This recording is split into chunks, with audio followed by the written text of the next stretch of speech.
the left and Boy stayed onside. Here's Mounier. 2-0 Huddersfield Town on the opening day of the Premier League. De Plata's forward. De Plata's got the better. Yeah! And Laurent De Plata scores! Laurent De Plata scores! It's in the box. It's in there! It's in there! It's there! It's on the run! It's in there! The King of Ballester! Hello and welcome to the Andy Takes That Chance podcast preview show, The Drive-In. This weekend, it's just a short drive down the M62 to Bradford for the first West Yorkshire derby between the two clubs at Valley Parade since October 2006. Joining me to preview the game, as always, is Ian Kilroy-Silk. How are we doing, mate? Yeah, I'm all right, Matt. Do you know what, though? I thought I'd be looking forward to this game a little bit more a couple of weeks ago than I am right now. I think it's quite a different proposition to what I expected to be at this point. Well, let's delve into it, shall we? History. Last time out, Huddersfield Town travelled to Valley Parade was on the 7th of October 2006. Town's lineup that day included BBC West Yorkshire match summariser Matt Glennon, current academy boss John Worthington, and his fellow Academy products, Nathan Clark, Matty Young, Michael Collins, Andy Holdsworth, and Tom Clark on the bench. In the Bradford lineup that day was current Town first-team coach Mark Bridge-Wilkinson and ex-Town Academy consultant David Weatherall. Town won the match 1-0 thanks to a Mark Hudson header in the 25th minute. And I've looked at both teams there, Killer, and I've looked at Town's team and Bradford's team, and I've kind of gone, I think Bradford's team was a fair bit better than ours at that time. we've done them over the course of a couple of games there. But anyway, the clubs have met on 52 occasions, with Town winning 21. There's been 7 for Bradford. It's Bradford if you're from Bradford. Killer, that's how it's pronounced over here. Or over there. I don't live there anymore. But the clubs have met 4 times in the top flight, 12 times in the second tier, 18 times in the third tier, and 8 times in the bottom division. So this is very much a bottom 2 tiers derby, really, for Huddersfield and Bradford. The clubs have met twice in the FA Cup, 4 times in the Football League Trophy, or Virtue as it is this season, and 4 times in the League Cup. People will remember that Bradford City got to the final in 2013, which was an amazing achievement for then League 2 side, I think they were, and then became the first team to then get to the final and then get knocked out in the first round the year after to Huddersfield Town. Out of the 10 cup games between the clubs, Bradford have won 1, and that was the penalty shootout win in 2011 in the Johnston Paint Trophy, as it was called then, which was the last time Town lost a penalty shootout. Okay, so that's the history, but what about the present? Killer, tell us how Bradford City have been getting on this season. It's quite depressing for us, Matt, isn't it? Looking at the way Bradford City have started this season. I would like to compare it, though, to Mansfield last year, in that they came up and started Would you really like well. Would you like to say what I said in the pre-season preview first? I think that might be a good starting point. Matt, I think you went out heavy on how bad Bradford City were and how poor they would be this season individually, as you don't think any of the players are any good. Hang on. I don't think that was the case. I said I thought Bradford City would start well, like Mansfield, and then fade off, because I don't think individually they're top half. But I did say they'd come 14th, which would be a decent finish for them.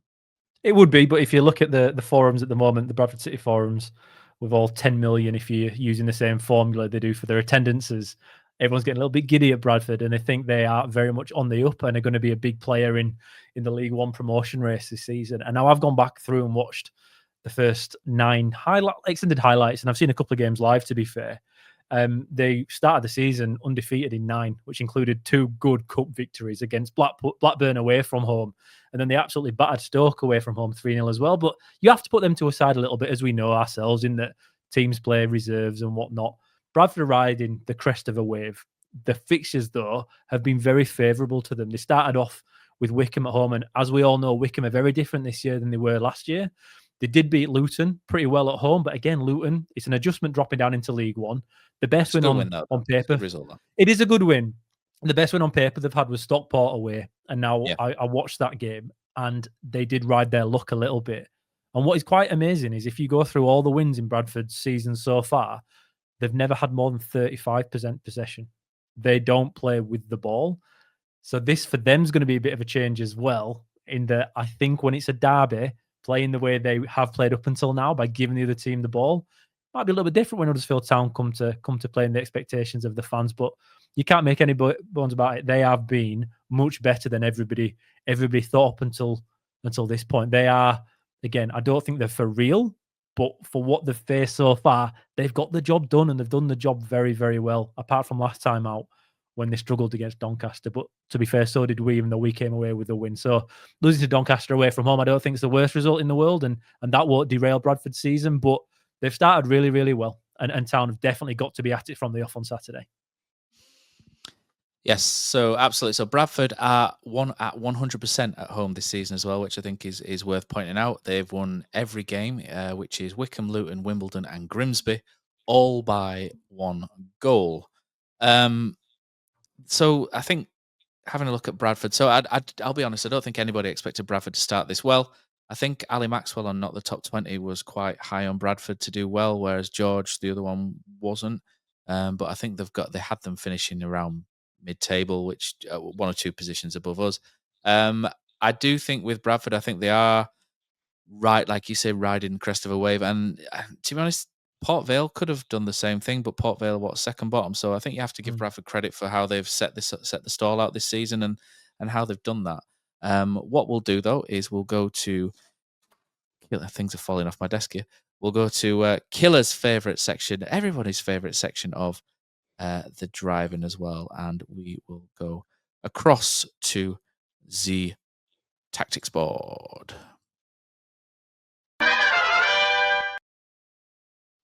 Okay, welcome to the tactics board, and this is where the game could be won or lost on Saturday. So I've got Bradford over here in kind of the yellow and black. Unfortunately for anyone of a Bradford persuasion who might be watching, don't quite get those colours on the coaching manual where I'm using this at the minute for the tactics board. But we've got Town in the blue here, so we think Town will go with the blue anyway, don't we, at the weekend?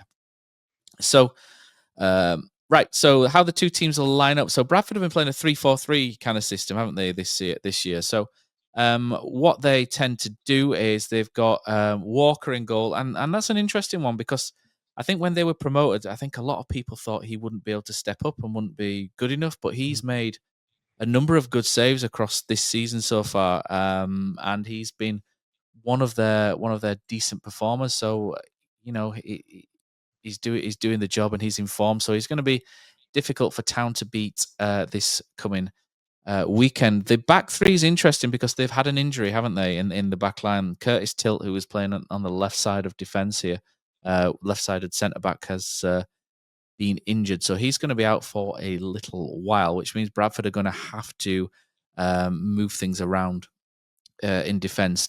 Generally on the right-hand side of defence, they have Aidan Baldwin.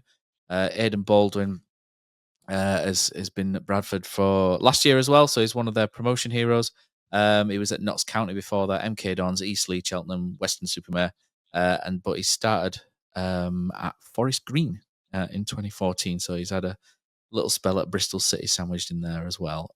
So Baldwin, coming to a good age now for a centre-back, will be the right-sided centre-back. The middle centre-back who was taken off at half-time against Doncaster, I'm finding it harder in League One to get anything specific on injuries. So I think it might have been a tactical switch because 2 players went off, Bobby Poynton and the centre-back Joe Wright. So Joe Wright, people may remember, he came through the Huddersfield Town Academy. So he's 30 years old, came through the Town Academy. I remember being at the Town Academy. He was kind of a later developer who was picked up. I think he's from the Selby area. And he came at Huddersfield in his teens rather than the early age. And he had a growth spurt. And he was probably unlucky to get released. He got released at a time when Town were pretty decent, when we had Schindler, etc., just joining, Michael Heffler, etc., Mark Hudson. So he was probably a little bit unlucky. And he went to Doncaster, and then he made 150 appearances for Doncaster, where he did really well. 100 appearances for Kilmarnock over a 3-year spell. And he signed for Bradford this summer. And he's a decent player in League One. Joe Wright's a decent centre-back. So I'm pleased for an ex-academy or Huddersfield Academy player for him to be doing quite well in his career, and he's pushing on. So well done to him.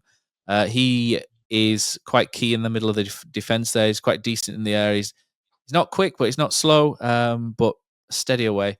Matthew Pennington's another defender who would fill in, but he's had his injury problems this year as well. But like we said, Curtis Tilt was on the left-hand side. Who will fill in for him? I think when you look through the squad, they've brought in Tom McIntyre just at the end of the transfer window, and Tom McIntyre has a pretty decent career at 26 so far. So he's played a lot of games for Reading, and he's played a handful of games for Portsmouth. So he's played the majority of his games for Reading between 2018 and 2024. He's made over 100 appearances for them, and the vast majority of that is in the Championship. He's gone to Portsmouth, where he's played 14 games, and he's had a spell at Charlton as well last year when Charlton have been promoted. So that's not a bad signing for Bradford. I think you have to kind of give a bit of a nod to them there. That's not bad. Is he one of the better centre-backs in the league? Probably not. Is he steady and decent and dependable and good enough for the level? Absolutely. So he will appear, I think, on the left in this one. I think Neil Burns, the other centre-back that they've got, who, he was there last season as well. Another one of the ones from promotion, ex-Stockport defender. He could potentially fill that place, but I think he's possibly still out with injury as well. That's how Bradford will be, quite solid across that three. And the two more, I think the two players which the entire system for Bradford, from the bits I've seen, the two wing backs are the kind of key players really in Bradford. So there's like two partnerships, if you like, or two sort of similar areas where they're really key to Bradford, and that's the two wing backs, and then the two attacking number 10s. That's where Bradford cause all of their problems, and they have in two wing backs in. So we'll start on the right hand side. Josh Neufeld, who they signed from Wimbledon last year, he was excellent at Wimbledon. We saw how many clean sheets Wimbledon kept last year, and he's just a lot of energy who gets up and down, up and down, up and down, and he's solid. He's quick. He tackles. And he's just a really sort of solid wing back, and at 24, it's a good signing for Bradford. Is that they could potentially make some money from him in a year or two. He will get up and down that flank all day and be a problem for who we think will be Sean Rowan at our left back, and it'll be difficult to get past for whoever plays on our left wing. I think the idea for Town will be to try and pin him backwards with our winger. Which will then allow Rowan to sort of come into a more midfield area and then double up on some of the number 10s. But basically, that I believe that would be the plan. On the left, I think a few eyebrows were raised when they signed Torre on the left. He came from Stockport. He played most of last season for Stockport in what was a League One playoff side. 30 years of age now, so he's still got a lot to offer. 31 in December. Again, another wing back similar to Neufeld in that he can get up and down all day. Good left foot, gets the ball across, and they're just two very solid wing backs, aren't they? Two just for League One, they're just very good options. Where they can just get up and down all day. They don't have. I mean, in terms of strength, they have the same strengths and weaknesses, so that kind of just gives them that balance, doesn't it, on either side? And then everything will come through the sort of middle. And then in the middle, it's interesting. I remember we had this discussion, didn't we, in pre-season about Bradford's midfield when we did when we went through, and Max Power signed. And I remember sort of saying, Max Power, 32, he's been away for a couple of years. He's been at Aarhus, and he's where was it? It was like Middle East somewhere, wasn't it, where he went as well? Saudi Arabia was where he went to, Al Qadisiyah. I've absolutely butchered that, so apologies from anyone from Saudi Arabia. But at Wigan, he was a really good defensive midfielder with a lot of energy who would get around, tackle, distribute. So he plays in midfield for them, and he started the season well. So I think the question about Max Power would be, with those 2 years out of the English game, has he slowed down a little bit? Because he's not been a first choice really where he's been. So the question was, into his 30s, has he slowed down a bit? Doesn't look like it. It looks like he's carried on from where he was. And I think he's a really key player for Bradford. And I think he will be someone they will look to, especially because I think Bradford will come flying out of the traps against us to really get in and amongst it. And I think he'd be really key in midfield. And he's one player that someone like Ryan Ledson will have to really sort of stand up to. Next to him is a player, Tommy Lee, who has been converted from a striker to midfielder. And I've not seen an awful lot of him, but in terms of like, you look at his stats and things and defensively, he actually does really well, just sitting in, sort of in front of the defense and just spraying little bits and pieces around, little passes around and stuff. So I think he does fairly well for them there. Does he score a lot of goals, create a lot? Not really, but he's just industrious. Similar to the two wing backs, it's just industry and hard work, isn't it? Across that four, energy, hard work, and that's the sort of backbone of what Bradford City do. That midfield, that four across, it's just all energy, industry. They can tackle, they can get in your face and do all sorts. And then the two that they have. So interestingly, this three here is kind of fluid sometimes. So at the minute, they've got Will Swan, who scored 4 goals this season. He was at Crawley. People might remember him from Crawley last year. When Bradford signed him, were they expecting a sort of a goal scoring striker who'd do really well? Probably not, but he's got 4 goals so far in just a handful of games. So he started really well at Bradford. He can play up front and he can play just behind. Stephen Humphreys is the other one that they signed from Barnsley. And I think he was probably their marquee signing, maybe you would, if such a thing exists for them.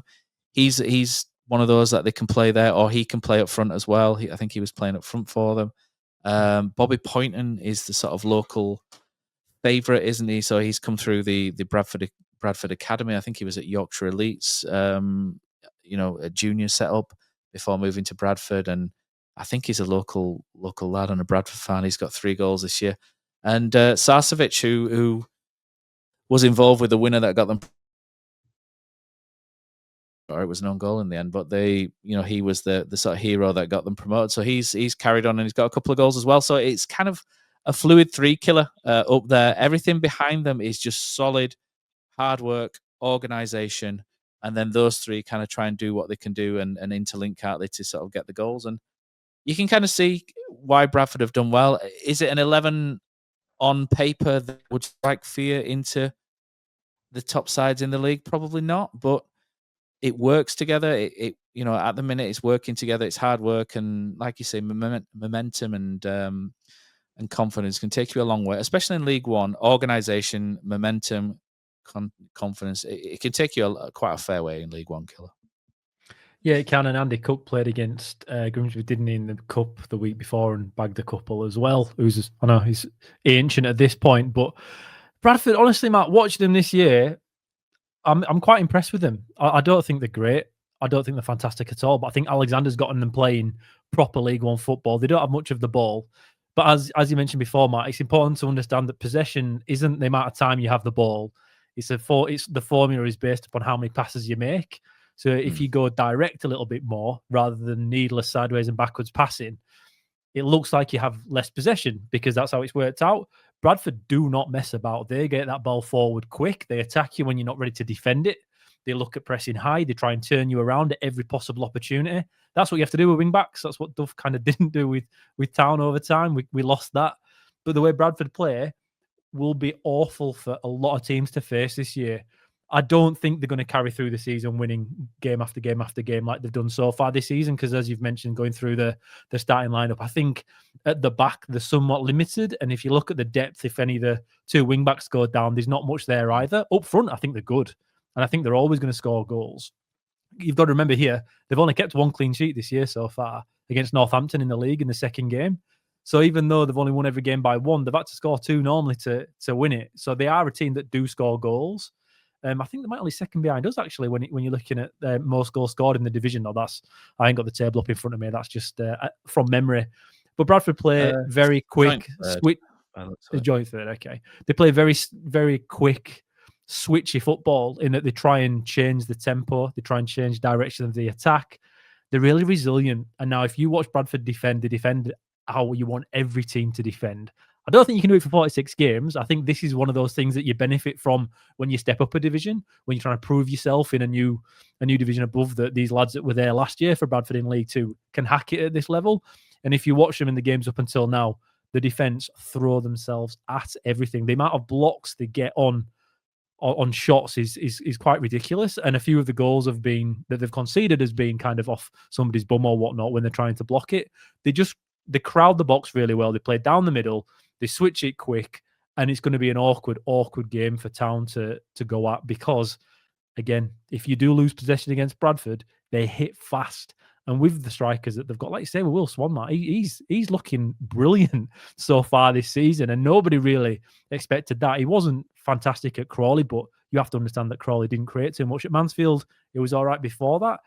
He's just doing really, really well at Bradford, and I think Bradford, as of now, for Town, is probably the worst team we could face at this point in the season for me. I don't think they're going to be there and thereabouts by the end, but for now, they are going to be a very tough ask for Town to beat when you consider how we've gone against both Blackpool and Barnsley in the only two kind of derbies. I know Blackpool isn't really, but you know what I mean. So far this season where we've taken a big away following. There's going to be a big one for Town this week.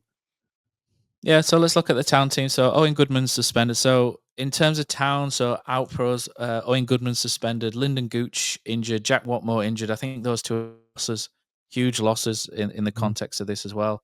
Mikel Miller's out, Jacob Chapman's out, Marcus McGuane's out, Anthony Evans is out. So injuries quietly starting to pile up again for Town at the minute. I don't think we're at the stage where we were in about February, but quietly going up. But having said that, I think some of them are short term, so hopefully we'll have a quick turnaround on the likes of Gooch and McGuane. And Chapman, I think, might be back in training soon as well. But anyway. So in goal is Lee Nichols, just having signed a new contract today. Lee Nichols signed a 2-year extension, which keeps him at Town for a little bit longer. We'll talk about that more in the review show on Sunday night. Right wing back with Gooch out means that Sorensen will play at right back. For me, that is red flag number one.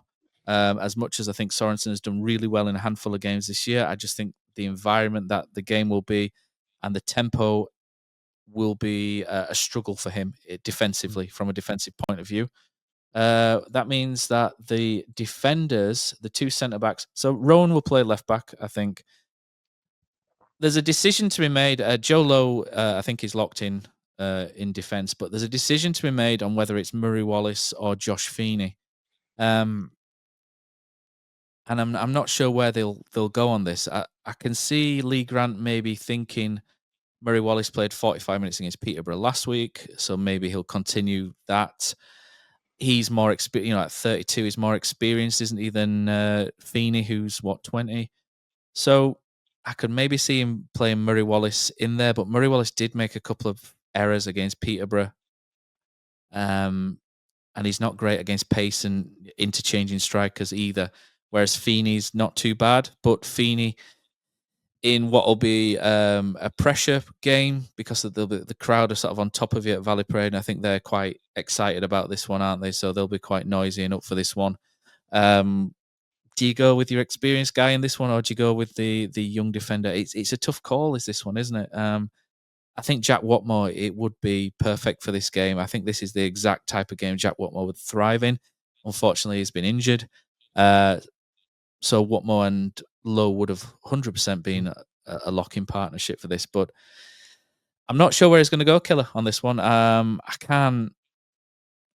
think Feeney sort of the Barnsley environment, we had a big away following, and Feeney, I don't think he played particularly great. Joe Lowe didn't play particularly great either that day either. I'm not sure where they're going to go. What about you? Any thoughts? I think the way Bradford play, which I suppose a good way to describe this is when they cross the ball, they cross it from where David Beckham used to cross it. So they don't get to the byline to pull it back. They cross it quick. And that's from deeper wing backs. And now what that means is your centre backs are running towards your own goal quite a lot to stop that run. Now, I'm not confident that Joe Lowe can do that with Murray Wallace at all. I think that's the weakest part of those two games. Joe Lowe got caught out a couple of times against Peterborough with this. He's not the quickest at running back in a straight line towards his goal, chasing a striker. That's not his game. And it's not Murray Wallace's either. So I think you're in a place where I'd have had Watmore in, like you say, Matt. Absolutely. He's not there. I think Feeney has to be the play. And I'm not entirely sure he's up to it just yet, like you say, in that cauldron of... I don't like saying that.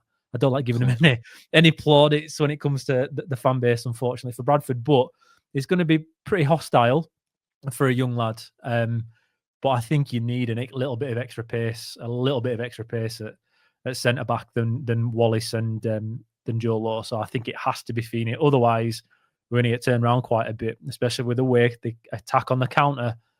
That's something we really have to take into consideration, Matt. Because if we do go with Wallace and Joe Lowe, they're going to have to sit extra deep, which means we're going to have a bigger gap into midfield. And I think there's extra issues there as well. I think Feeney has to be the player. I'm not saying it's going to work out. I just think that's what I'd be going with here. Not Balker. Well, he's got a goal, hasn't he, for Suriname? He got a goal for Suriname against... Is it El Salvador they were playing against? It's an absolute cracking header. Yeah. It's a brilliant move for it. Not great in the air. It's a good header. No, but do you know what though? He probably would be a decent shout over Wallace for me. It's not going to happen. We know that. But no, I think Wallace and Lowe would be a real issue with Sorensen, like you say, at right back, Matt. I think that's a real big issue there with Sorensen. He's been great going forward recently, fantastic going forward recently, but we don't need a fullback to go forward when you've got wing backs coming at you. I think you can kind of sacrifice your fullback if you get it right. And Sorensen is somewhat suspect again at that ball over the top. So if the back if the back four includes three of Sorensen, Lowe, and Wallace, I think that's a real issue for us. So I'll try and avoid that if I can with Feeney. Yeah, that's. I think Torre getting behind Sorensen is one of my main concerns for that. My other concern is in midfield, because I think these two will cause a lot of problems for, just in the same way David McGoldrick did for Barnsley. I think these two will cause a lot of problems for Ledson and Herbie Kane. Herbie Kane's not that kind of... He's not really that kind of midfielder who likes to do the defensive work and be pressured by this. So I think these two will come in really on Ledson and Kane and sit on them, and that'll make it very difficult for Huddersfield to win the midfield battle. That will then leave the number 10, which I think will be Castledine on Saturday. That will leave the number 10 against Max Power and Lee, which will be difficult for them. And I think that'll be Bradford's game plan, will be to sit on these two, which will then mean that Town get sort of pinned into this sort of area here like this, and getting the ball out is going to be quite difficult, which means it's going to rely on either Ben Wiles or Castledine to come short. But then they're going to have two. They're going to be hunted by two players there, and that's where I'm struggling to see how Town successfully play out with this one. I think with Gooch, he offers something a little bit different down here and a little bit more clever. Harness has got to then come in, I think, into this area and work as part of that midfield to try and get their ball out. But Town may find themselves very deep, and especially if they try and play out from the back, could find themselves getting turned over in that final third, which is the danger. So I also won't be surprised if you see a lot of long balls from Town because of that, and some of them will be diagonally trying to get the left winger in as well down the side. So I think Ledson and Kane is obviously what we're going to see, because McGuane's not fit. Some people fancy Kasumu in a game like this. I can see why. I think Kasumu offers a lot more energy, doesn't he? And I think he more than matches Power and Lee in midfield for that. But he doesn't offer the control and the passing that Kane does. So really what you need is Ledson on form and the one winning the ball, and then Herbie Kane distributing. So that's going to be that's the battle which will win and lose this game. It's the midfield here between Ledson and Kane, and their four who'll box them in here. And I think that'll be quite difficult. And I also think their striker will drop in there to make that sort of angle there. And then Town are going to have to kind of sort of come and play out, or find a way to play out wide to get round them. And I think that's going to be the challenge on the day. So 10 for me is Castledine. Right wing will be Harness. And then you've got your choice here on the left wing and the striker. So Will Alves, I hate saying that name. It's got to be Alves. As someone who grew up watching Bruno Alves, it hurts to say Alves. But Will Alves, will he start after his appearance last game against Peterborough? It was a good cameo. Zeppi Redmond as well. He's possibly in the mix as well for it. Ruben Roskin has had a terrible 2 games. He's had a really poor 2 games. I don't think you can start him. I wouldn't be surprised if he did, and I actually think it might not be a bad game for him in some ways, because he offers a little bit more coming this way, and he can stay wide. And if he stays wide, that could help to pin this right wing back in and then offer Town a. So I can see why they may be tempted to go with Roskin on the left. Can Will Alves do that? I think with Will Alves, you've got a player who's quite slight. And this is going to be a bit of a physical battle at times. So you've got to sort of weigh that side up. But if he does run with the ball, he could also wreak havoc at the same time, couldn't he? So striker for me as well. I think when you've got a striker on form who requires runs of games to build himself up and get onto form, I think you kind of have to pick him. But he will do less work than Alfie May. So Joe Taylor won't quite work as hard as May, but he's on form, isn't he? At the minute, he's got quite a few goals. So you sacrifice a little bit. You sacrifice sort of 5-10% of Alfie May's hard work for someone who's just he's like a stone cold finisher, isn't he? In many ways. But I think that's what I do, mate. Just to clarify: Nichols, Sorensen, Feeney, Jolo, Sean Rowan, Ledson, Kane, Castledine, Harness. I'm struggling with the left. I really am struggling. I think Roskin is a safer option. So it's a really difficult option to sort of pick. I think Alves might get the nod, but it won't last more than 60 minutes in the game. And then Joe Taylor through the middle. Any advances from you? It's a tough one, this. I'm with you. And I think if you've not looked at any games leading up until this point, when it comes to our midfield, it looks like Kane and Ledson should start. Absolutely no doubt about it. But for me, Kane's normally the free guy in the midfield. He's normally the guy that picks up the second ball, like you say, Matt, or get first receiver and then plays the ball forward. Doesn't necessarily have to man mark because he doesn't particularly follow his runners very well. Bradford stock the middle. They pack the middle, and it's going to be very difficult for us to play in there. So if it was, again, away from how games have gone previously, I think Asumu starting probably over Kane or Ledson wouldn't be in a bad shout as he drives the ball forward. I don't expect to see it at all. I don't think that'll happen. And we'll go with Kane and Ledson, but they're going to have a tough ask. Castledine has to play as a 10. He's been the standout player for the last few games. He looks a class above every game we've had so far when he's played. He looked the best player on the pitch for me in the way he attacks the ball, the way he shifts possession and drives forward with purpose, always looking and always understanding where everybody else is on the field. He plays like a midfield. In fact, I'm going to leave that for the Science Seal Delivered episode that we'll be recording shortly. I'll get into Castledine then. But he's got to play as a 10. I think this is the game, personally, where I'd be looking at dropping the wingers entirely and going with central attacking midfielders in those two wide positions. Harness does it naturally. He cuts in a lot. But on the left-hand side, as you say, Matt, Bradford are going to have an extra man in that midfield because that's how they play. They fight and scrap for everything in there. I think if you left wingers a Ruskin kind of guy who's a bit high and wide and doesn't get involved in that kind of work, we could be outnumbered.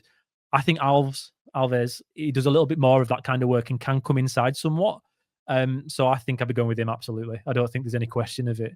I think the second phase of your attack with Alves, Castledine, and Harness is really, really strong and gives you an option that makes it difficult, and it's quite fluid. You can have them interchanging, and that would really help in a game like this where you know it's going to be tight. It's unlikely to be a game where there's a lot of goals to one side. It's going to be nip and tuck as Bradford are in every single game that they've had this season, bar Doncaster really, and Stoke in the Cup. I think that's what I'd be looking at here. I'm expecting Ruskin to start. Who knows on Redmond? We don't know. We've not seen him. But Harness has to play on the right side. And up top, Matt, I think Joe Taylor's undroppable because of the goals that he scored. And I'm an Alfie May fan every day of the week. And if you're asking me, do I think it would be better with Alfie May in the starting 11 on Saturday? Absolutely. But when you've got your striker in Joe Taylor, who hasn't had the greatest of time since January coming in, finally finding the form and putting away goals at a rate that Alfie May can't match at the moment, you have to play him. I think it's unfair to drop Joe Taylor after what he's done in the last few games. So Taylor has to start, but I think it'd be 60 minutes before Alfie May go on. So what you're saying is that you believe in Joe Taylor? Is that what you're saying? I do believe in Joe Taylor. So he's on 5 goals this season, Taylor. So he's what's he got? 4 goals in his last 3 games. You can't not, can you? I think that's the thing. Well, if you drop him, what faith does it give Joe Taylor that he's going out, he's scoring goals, and he's still getting dropped? I think you have to play him, and I think Lee Grant will. We discussed it, didn't we, on the last review show after Peterborough, that we think he's a guy with momentum, similar to Bradford City. I suppose it's the momentum, isn't it, of playing and scoring, and it kicks on. But predictions. So this is a slightly difficult one, I think. I'm a little bit torn on this. I think Town are the better side on paper individually, but they're coming up against a team new to the division who are determined, organised, hungry, and very, very excited to be playing us on Saturday. The question is, can Town match Bradford's work rate and energy? The start is going to be key. I think you look at how Bradford started against Wickham, and I think they were 2 up inside 4 minutes, and then that pretty much ended the game, didn't it? Last time out in a Yorkshire derby, Town were very passive and very disappointing and couldn't match Barnsley's energy. And part of me thinks this game is wrong time, wrong place. I think if this game is at Huddersfield, I think we win. I think if this game is in 2 months, I think we win. And I'm confidently predicting that. But I just think the start Bradford have made, and it's as I thought they would, the confidence that they've got, the organisation that around them, maybe is a good time. I think it's a good time for them to play us rather than the other way around. I think this is the perfect time for Bradford. If I'm a Bradford fan, I'm thinking this is the perfect time to play Huddersfield at our place. Huddersfield well for 10, 15, 20 minutes a game. First half's revolting. If Huddersfield Town play their first half like they did, or like we did against Peterborough, against Barnsley, against Stevenage, Doncaster, we lose the game. It's as simple as that.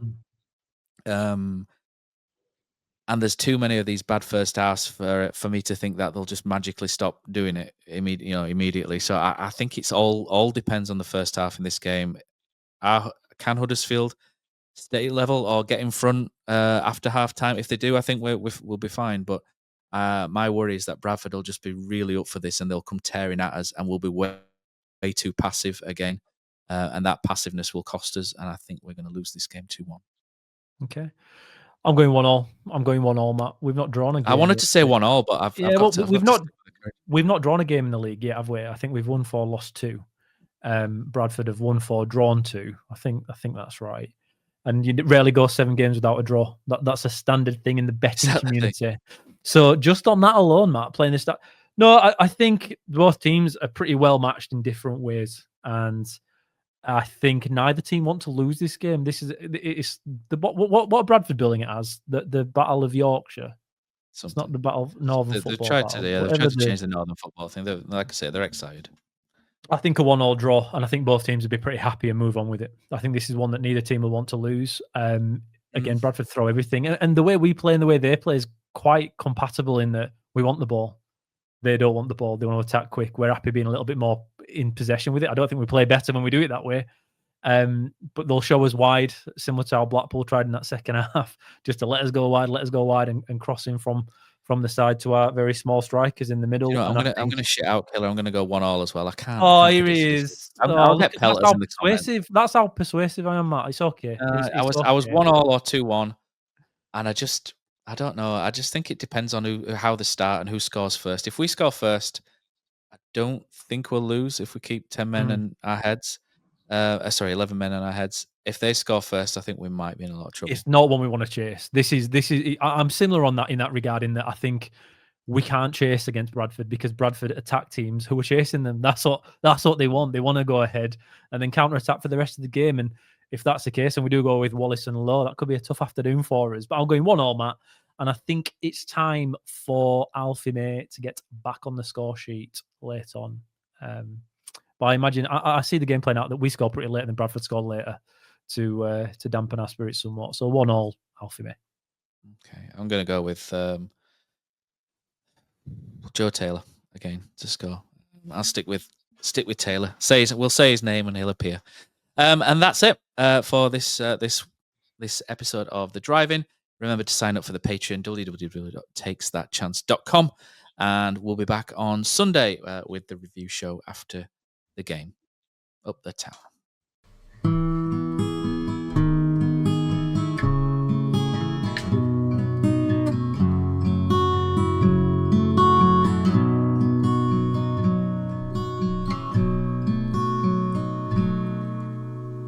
There's a team that is dear to its followers. The colours are bright blue and white. They're a team of renown, they're the pride of the town, and the game of football is their delight. And all the while upon the field of play, thousands loudly cheer them on the way. Often you can hear them say, who can beat the town today? And then the bells will ring so merrily, and every goal shall be a memory. So town, play up and bring that cup back to Huddersfield. So town, play up and bring the cup back to Huddersfield.